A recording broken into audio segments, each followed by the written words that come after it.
जाएगी। राजीव जी, अगर देखने की बात है, बांदा से गाजीपुर 5 से 6 घंटे का वक्त लोग इंतजार कर रहे हैं। क्या लगता है आपको कि क्या आज ही शाम तक सुपुर्दे खाक किया जाएगा?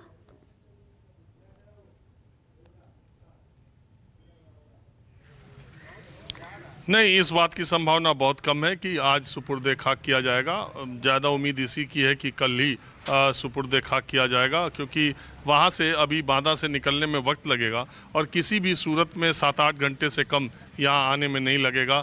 थोड़ी देर के लिए परिवार के पास यहाँ पैतृक निवास स्थान पर पार्थिव शरीर ले जाया जाएगा और इसके बाद यहाँ कब्रिस्तान में ले आने की बात है। मेरी जो बातचीत हुई, उन्होंने कहा अभी यहाँ पे जो लोग इंतज़ाम देख रहे थे कि ज़्यादा उम्मीद यही है कि कल दोपहर में सुपुर्दे खाक किया जाएगा। जी, तो एक अपडेट भी बता दें कि अभी तक जो जानकारी मिल रही है, कल दोपहर में सुपुर्दे खाक किया जाएगा। राजीव जी भी हमारे साथ जुड़े हैं। अमिताभ, आप घर के बाहर मौजूद हैं और लगातार तस्वीरों में हम देख रहे थे कि वहां पर कहीं ना कहीं लोग समर्थकों का जमावड़ा लग रहा है। जरा तस्वीरों के जरिए दिखाएं। तो अमिताभ का रुख करेंगे। राजीव जी, जैसा कि अगर देखा जाए, एक स्टोरी होती है, मुख्तार अंसारी अब कह सकते हैं एक चैप्टर का अंत हो चुका है। 2005 में सलाखों के पीछे, उसके बावजूद भी लगातार जीत हासिल करते रहे, 5 बार विधायक। जैसा कि आप जिक्र कर रहे थे कि कई लोगों के लिए मसीहा, तो यही वजह थी कि सलाखों के पीछे से भी चुनाव में आए और जीत हासिल होते रही।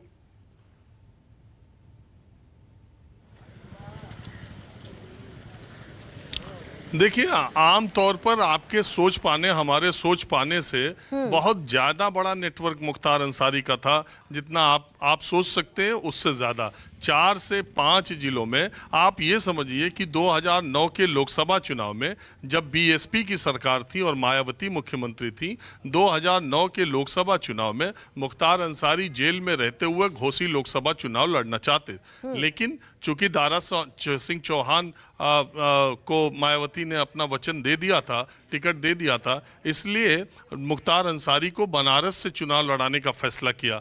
आपको मालूम है कि जेल में रहकर भी मुख्तार अंसारी ने, मैंने पहले भी कहा कि 2009 के लोकसभा चुनाव में मुरली मनोहर जोशी को हराने के करीब तक पहुंच गए। और अगर आप वोटों का बूथ वाइज देखेंगे तो आपको जान के ये हैरत होगी कि संस्कृत यूनिवर्सिटी के बूथ में, 80 के बूथ में, जहां हिंदू मेजॉरिटी में है, 70 से 75% हिंदू मतदाताओं के वोट हैं, वहां पर भी मुख्तार अंसारी ने भारतीय जनता पार्टी से ज़्यादा वोट पाने का काम कई बूथों पर किया था। और जब उसकी गिनती हुई थी, चूंकि मैं उस चुनाव में वहां था, तो इसलिए मैं आपको बता सकता हूं, बहुत लोग इस बात से हैरत में थे कि आखिर मुख्तार अंसारी, चलो बहुत लोग जो दूर में बैठे लोग हैं उनको बहुत उसमें धर्म और का एंगल ले सकते हैं, लेकिन मुख्तार अंसारी ने उन चुनाव में उसको बिल्कुल से झूठा साबित कर दिया था।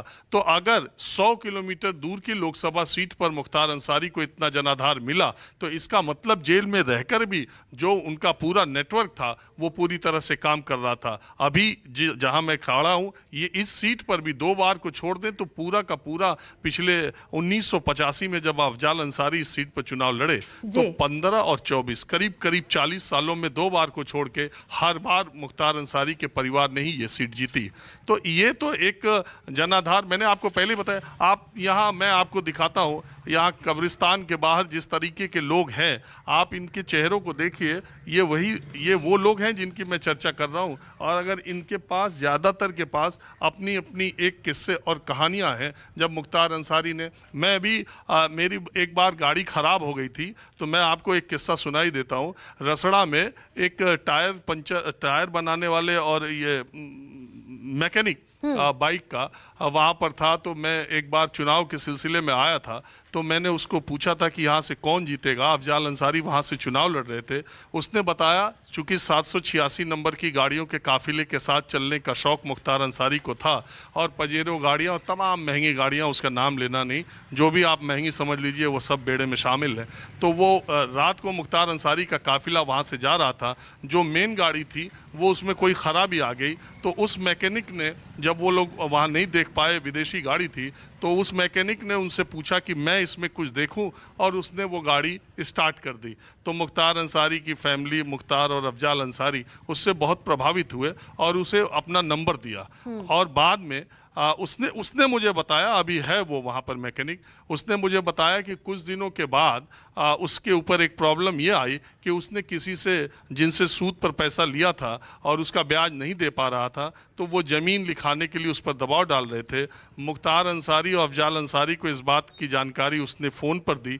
उन लोगों ने उस व्यक्ति से जो वहाँ के रसूखदार थे उनसे कहा कि जो पैसा, जो ब्याज बनता है वो कल दोपहर तक आपको मिल जाएगा, मगर आप ज़मीन नहीं लिखवाएंगे। तो वो आदमी जो उस इलाके का या उस जगह का रसूखदार था, उसने उस मैकेनिक के पास जाके हाथ जोड़ लिया कि मुझे कोई ब्याज नहीं चाहिए, मुझे कोई सूद नहीं चाहिए, मैं तुम्हारी ज़मीन नहीं लिखवाऊंगा। तो इस कदर 100-200 किलोमीटर में ये एक धमक थी अंसारी फैमिली की, और ऐसे लोगों की मदद उन्होंने हमेशा की है। लेकिन जो लोग ठीके करते हैं, जो लोग कोयले का व्यवसाय करते हैं, रुंगटा अपहरण कांड सब लोग जानते हैं, जो लोग बड़े बिजनेसमैन हैं, उन लोगों के लिए मुख्तार अंसारी क्या थे वो एक अलग चैप्टर है। और गरीबों के लिए, मजलूमों के लिए, और जिनकी मदद करते रहे, वो एक अलग चैप्टर है। मैंने आपको बताया कि एक ही व्यक्ति के, एक ही पर्सनालिटी के दो चेहरे हैं, एक स्याह है और एक सफ़ेद है। बिल्कुल, और यही वजह है कि आप अभी भी मौजूद हैं और मैं देख रही हूं आपके पीछे समर्थकों का वहां पर जमावड़ा लगा हुआ है, जबकि उन्हें पता है कि अभी वक्त लगेगा पहुंचने में।